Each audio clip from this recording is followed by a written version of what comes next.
Hello ladies and gentlemen, boys and girls, it's your boy back with another video, and this will be the first video in the series on how to make a simple bot for Tibia. So today we are making our first feature, which is auto attack. So let's get started. So what exactly is auto attack? It's a feature that will automatically attack monsters on our screen. And how does it do that? If you watch my previous tutorials, you'll see that we have working packets and functions that can attack creatures. Now we only need monster ID that we'll obtain by scanning through the entity list. So here are some values that we need to find using Cheat Engine. Now let me explain what each value is and why we need it.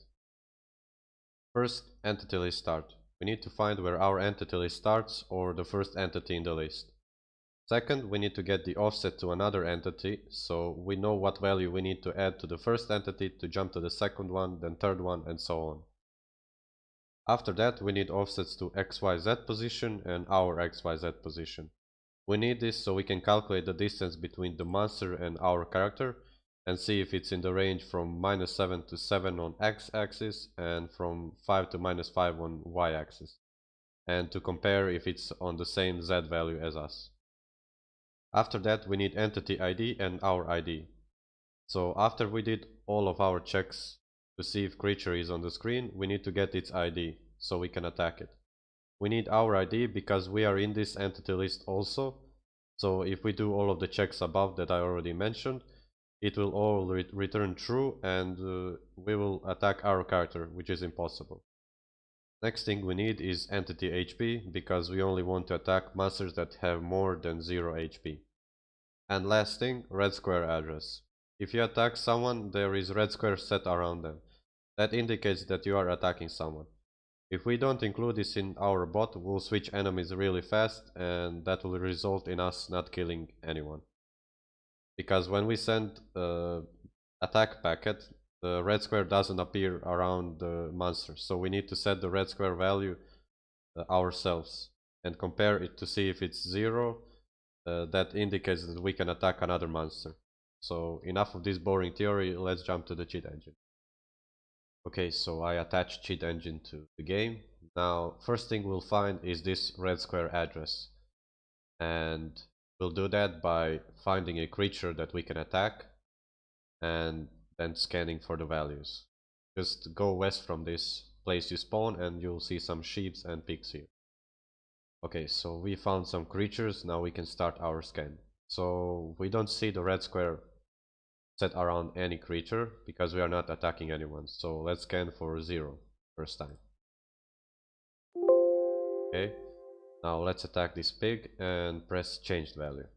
I'm using hotkeys. So now let's do unchanged. And let's stop attacking, go exact value 0. Next scan. Attack different monster, changed, unchanged.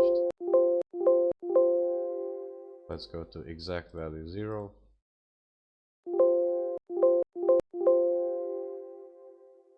Again, changed, unchanged,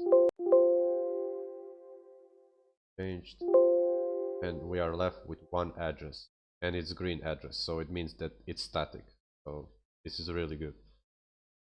So now we can just simply test this address. So if we attack the pig and we freeze the value, if we stop attacking it, it will still hold the red square around it. And even if we attack another monster, it will still hold around the red square around the pig.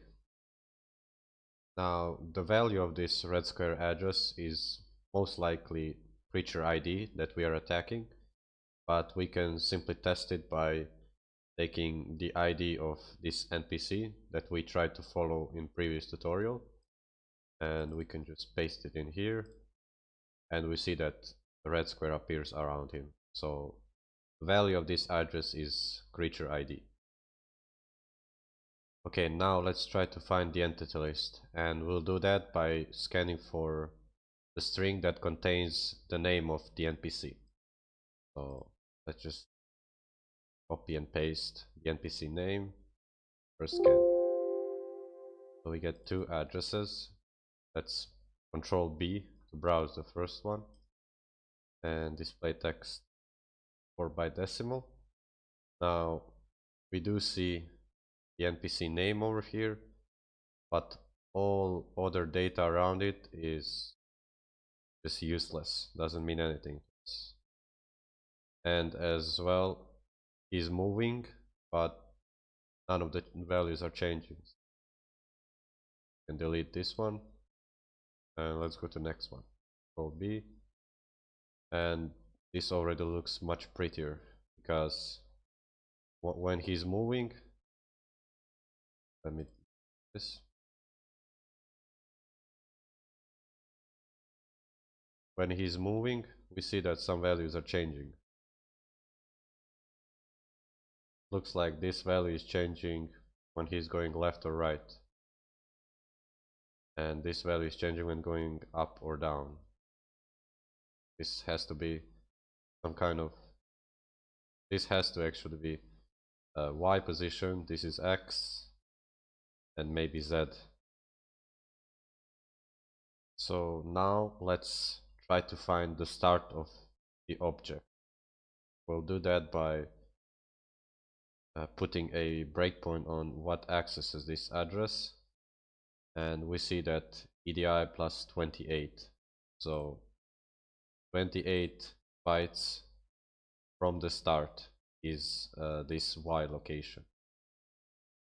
So now what we can do is press Ctrl G on this address and copy the address, put it in hex minus 28. It gives us this address, and if we go to Git engine and add it, and let's browse it, it will point us only 4 bytes before the name. So because we know that entity object starts 4 bytes before the entity name, we can go to our static address and subtract 4 from it. So it's gonna be 8C, and we'll put 4 bytes. And now we have the same result, but just this one is the static one. So you can delete this one. And if you're wondering, we can just copy this number and paste it in our red square address, and we'll put the red square around it. So entity object starts like where the entity ID is. The offset 0 in the entity object is entity ID. So now we can browse this, and we can see that there is actually one player before the NPC in the entity list. So this is actually the first entity. This is the NPC is the second entity in the list. So if this is not the case for you, if the NPC will be the first entity in your list, that's great. But if it's not, then you need to go to the first entity. And we know that entity object starts 4 bytes before the name, so it's this number. I will just copy this number and do a scan for it. So we get the static value. So it's this. And we can name this entity list start. So now that we have the first entity and NPC is the second entity in the list, we'll find the offset between entities by just subtracting these two addresses. 174A1AC minus 174A0, and we get the offset between the entities. So this is, we can save this.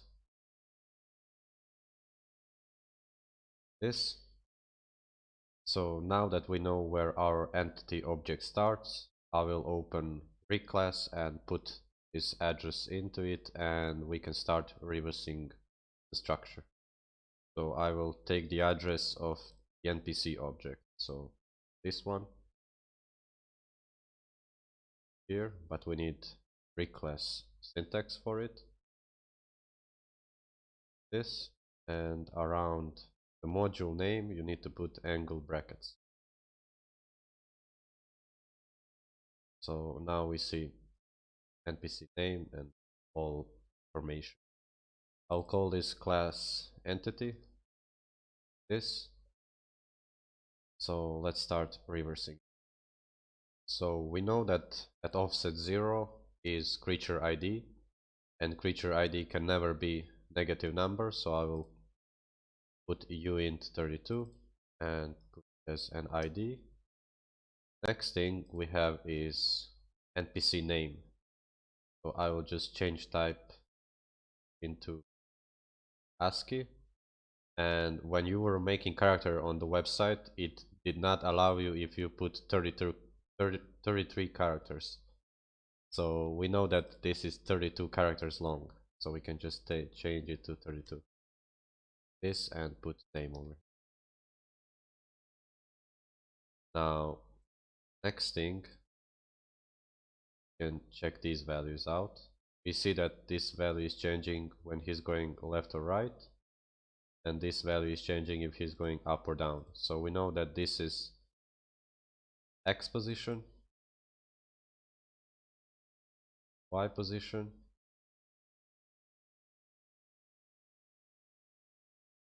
and this is probably Z position, because this value is just going crazy when he's moving, and he's not changing Z value. So call this that. Now the last thing we need to find is entity HP, but we can't find it since this is NPC and we can't attack it. So we'll just find another monster that we can attack and we'll scan for the HP. So I found one sheep over here, so let's scan for a string sheep and try to find that creature's object. We see it's not moving and there are no changed values. Let's go to the second one. Again, nothing here. Third one, it's changing the Y position, so this is the object of this creature. Now the best thing is to trap the sheep so there are no 10 values that are changing all the time, so we only see the value when we hit it. And we see this value is changing. Again, 75 now, 30. Try to change this value to 80. Oh, okay, see that it's changing. So we know that we found the health value. Now we need to get the offset from the start of the object. Control G, take this address, calculator, minus, and we know that object starts 4 bytes before the name, so it's this address. Copy that, paste it in here, and we know that offset is 8C. So let's go back to our NPC and test it on. So we are back at our NPC and let's add more bytes here. This, and it was offset 8C, the creature health. Let's try to change this 100 to 50.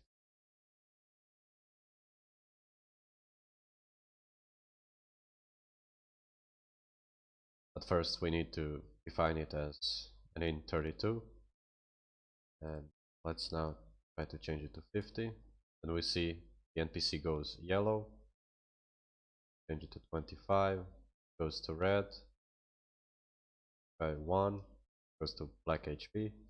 So this is probably health percent, not actually health. But anyways, let's put it back to 100, call this HP percent. This. So now we are done with our entity class. Let's delete the nodes we don't need, and we'll click project, generate C++ code, and we'll just copy and paste this into our project. I will paste it in here, and if you are getting some kind of error, just go to project properties, under C++ language standard, just choose the newest one, and that should fix the problem. And while we are at this project file, I'll show you that I did some changes. So I got rid of all of the packet send functions that were declared up here, and I declared them into a class like this. And I actually made a function for every action that we know so far.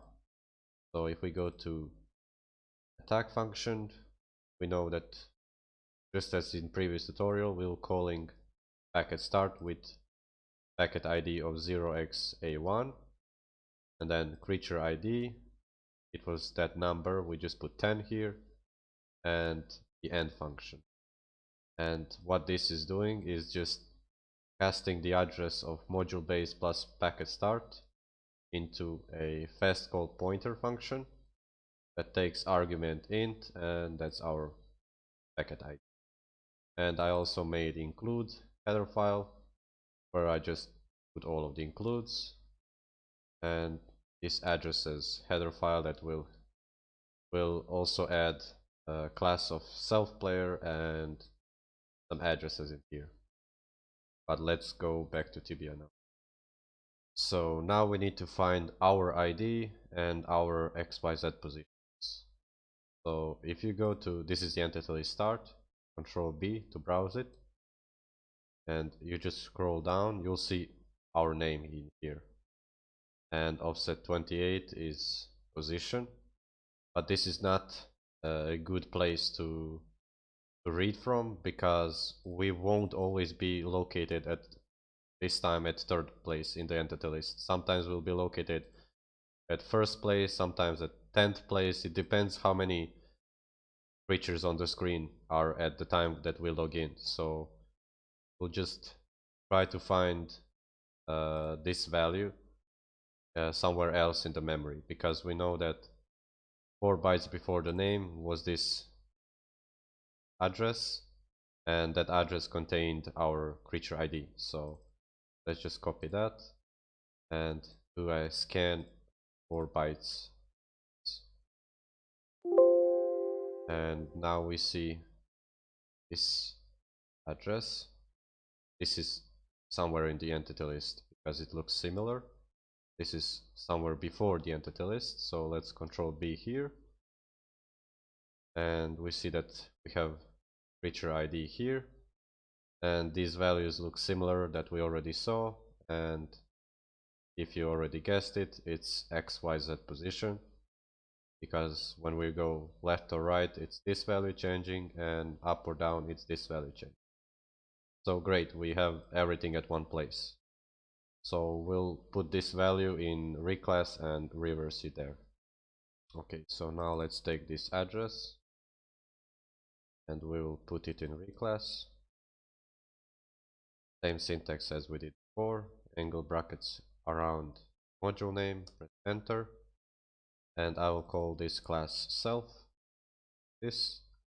So we know that offset 0, where the object starts, it's the creature ID, and it's uint32.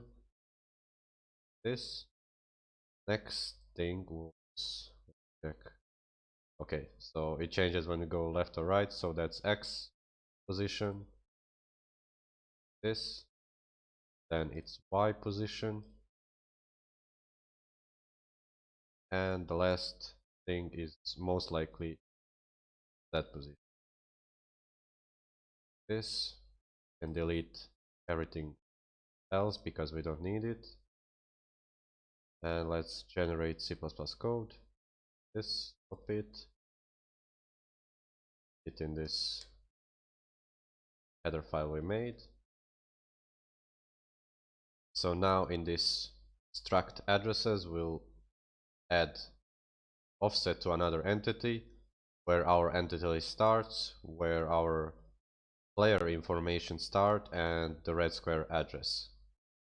So let's go uint pointer,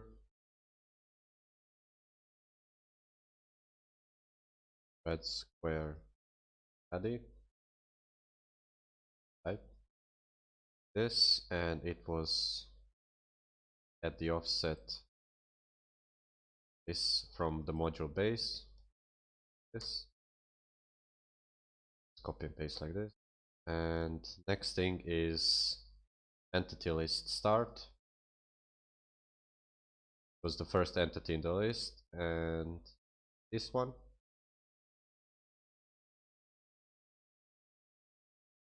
Next thing we'll add is the offset to another entity.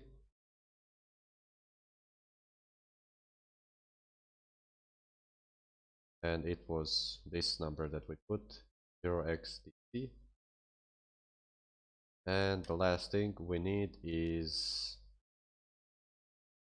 the offset to our player information, this one, self player.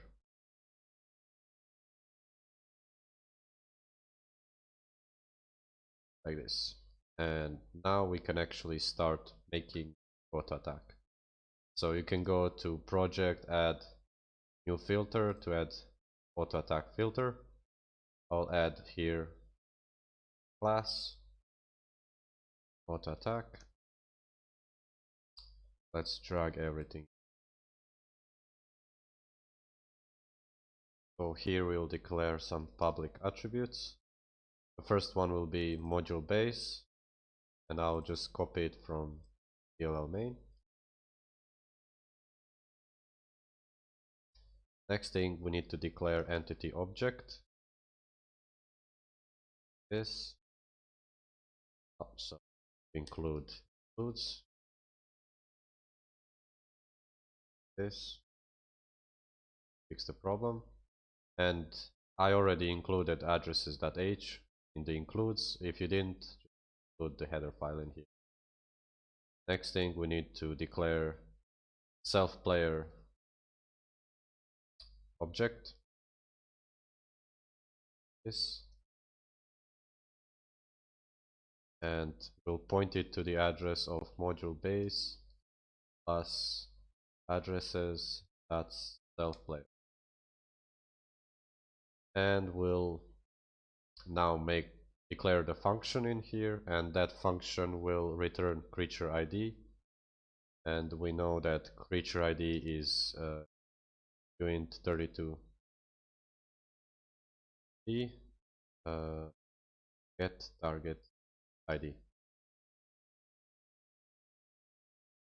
Let's go to CPP folder now and declare it in here. So it's joint 32p auto attack, and it's get target ID. It doesn't take any parameters. So now first thing we'll define is a for loop, so we can loop through the entity list. This.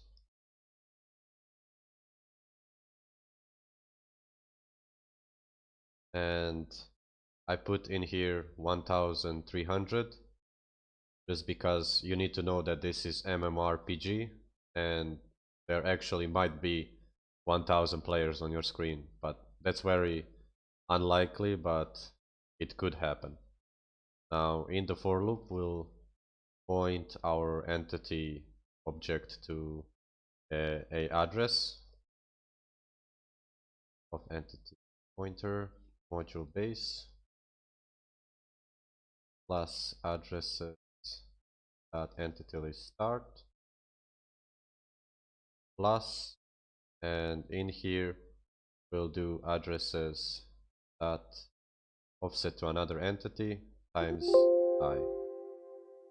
So the first time that this for loop runs, it will be 0, so we won't add any offset to the base address of the entity list.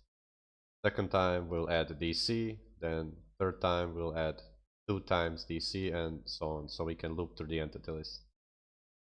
And I actually didn't declare it as entity, I declared it as ent. So we'll do if ent ID greater than 0. Now in here we will do all of our checks to see if the creature is on the screen, and then if it is, we'll return to creature ID. So we'll start if entity Z position is equal to our Z position.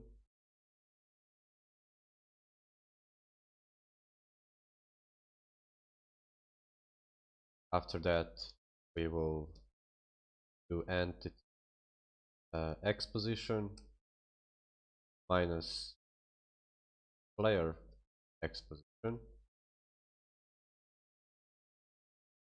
and it needs to be in range from -7 to 7, and you can do it like the cool kids. Just go absolute value of this is less than or equals 7. I'll wrap this brackets, so we can just copy this and do it for the Y position as well. Y here, Y, and on Y axis it's from 5 to -5, so 5 here.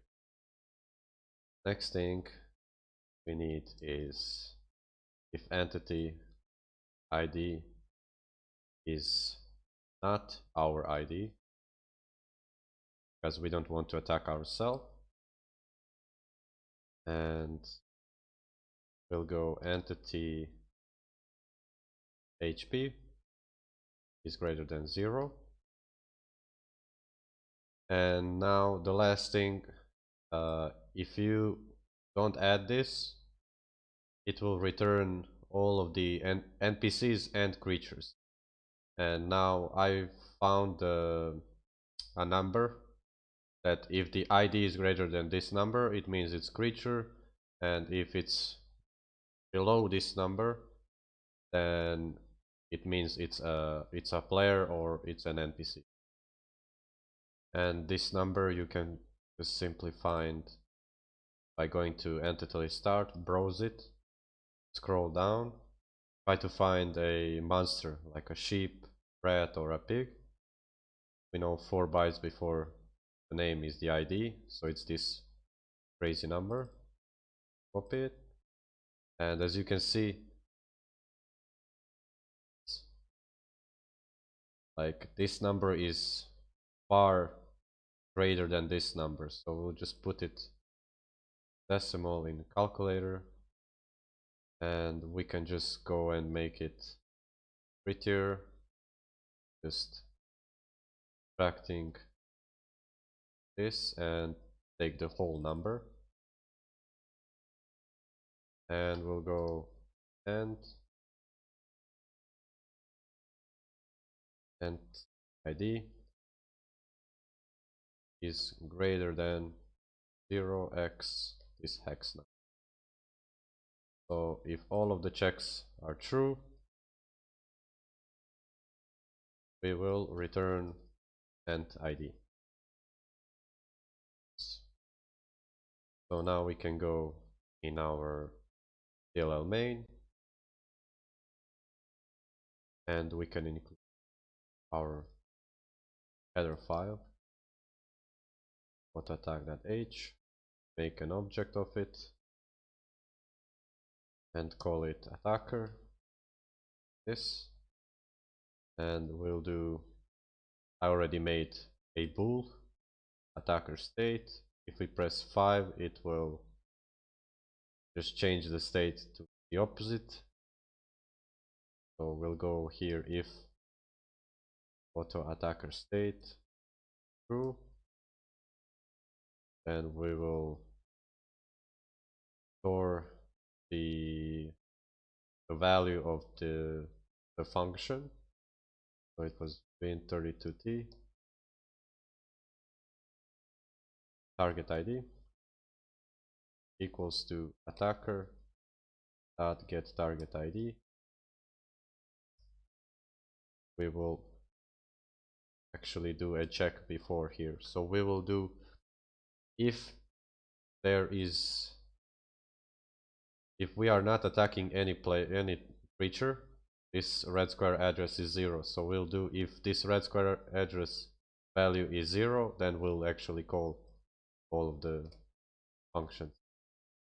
So we'll do dereference function, sorry, the address of module base plus addresses dot red square addy, and to see if it's not 0. This,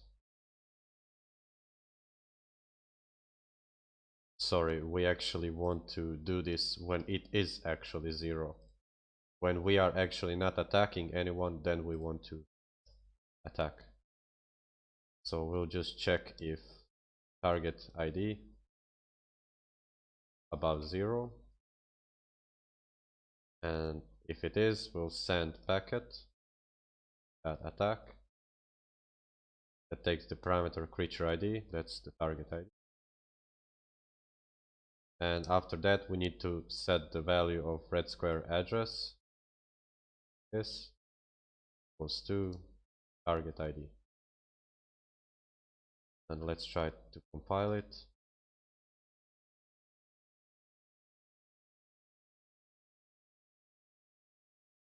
Okay, so everything works. Let's go back to the game and inject.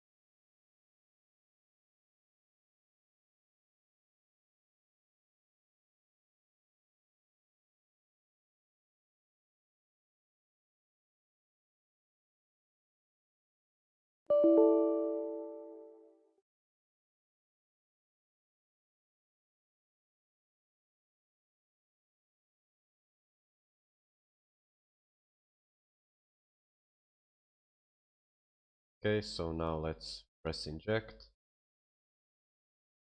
We injected, and I put it on numpad 5. Will enable our auto attack. So 5, we are attacking this ship, and once it dies it goes to another creature and so on. Now before I end this tutorial, I need to say that this is like a really simple auto attack. And why is that so? Because if, for example, a creature is standing here, we can't reach to it, it will still attack it, and it is not attacking the closest creature to our character. But we will update our auto attack once we reverse the map structure and once we get more info about the game. But yeah, that's it for this tutorial. Stay tuned because I will make more of these tutorials, and yeah, peace out.